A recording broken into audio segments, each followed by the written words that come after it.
It's important for us all to understand a crucial aspect of family. What's never been discussed or assessed, or even appreciated, is the fact that men created family, not women.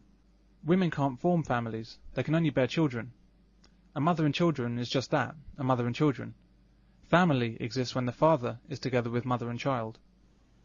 Before there's any such thing as marriage, and certainly before any such things as child support agencies and law courts, men decided that rather than leave child rearing to women, they would stay with mothers and take their role as provider and caregiver. From this family unit created by men grew communities and towns and cities and then countries. Civilization as we know it arose out of the simple decision of men to stay with their children. So why is it that in most presentations of family life that you'll see on television and in film, fathers are maligned as irresponsible, irrelevant, and even dangerous? Fathers are alcoholics, fathers are idiots, fathers abuse their wives and children, fathers are gamblers, fathers don't provide, fathers simply leave the household. Was your dad in Vietnam? I don't know, he disappeared when I was 2. I haven't seen him since. My old man was an abusive drunk who abandoned his family. My father, he left me when I was a child. You can even keep a beer for yourself. Huh?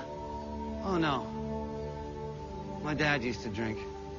I know my father abandoning us and only showing up in my life when he needs a place to sleep or a free prostate exam is probably going to be an issue. What happened to your arm?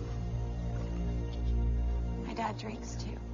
I can't let Ronnie down. You know how many times he gave my mother money when my father wouldn't? That's for Dad. Let's just say he wasn't much help. In a shitty little apartment with 5 brothers and sisters and a psychotically drunk father. What about your pops? Never met him. So your siblings, their fathers? You know how it is. 2 different fathers. Either one of them help out? Cece used to, but he went away and I never met the other guy. Writers never miss an opportunity to throw in casual, anti-father attacks.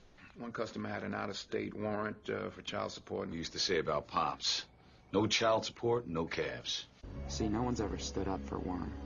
The guy's been kicked around his whole life, from his father on down. My father was an evil, abusive man. And he killed my mother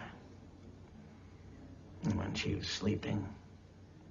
Cute sound bites are put into scripts at every available opportunity. We can't make fathers want to stay in their kids' lives. We can't solve poverty. Crime is indeed linked to fatherlessness, but this is not a case of men abandoning families. It's about men being forced away from families by either the state or by toxic women. Men have to prove their worthiness as decent father material. Women never have to do anything besides get themselves pregnant. We could be together. God, get real, Aaron. Even if the test comes back the way you want, what kind of father do you think you'd make?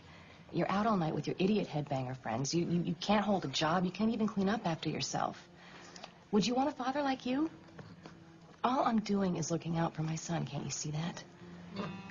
But the question that's never addressed on our screens is, if he's not father material, why have his baby?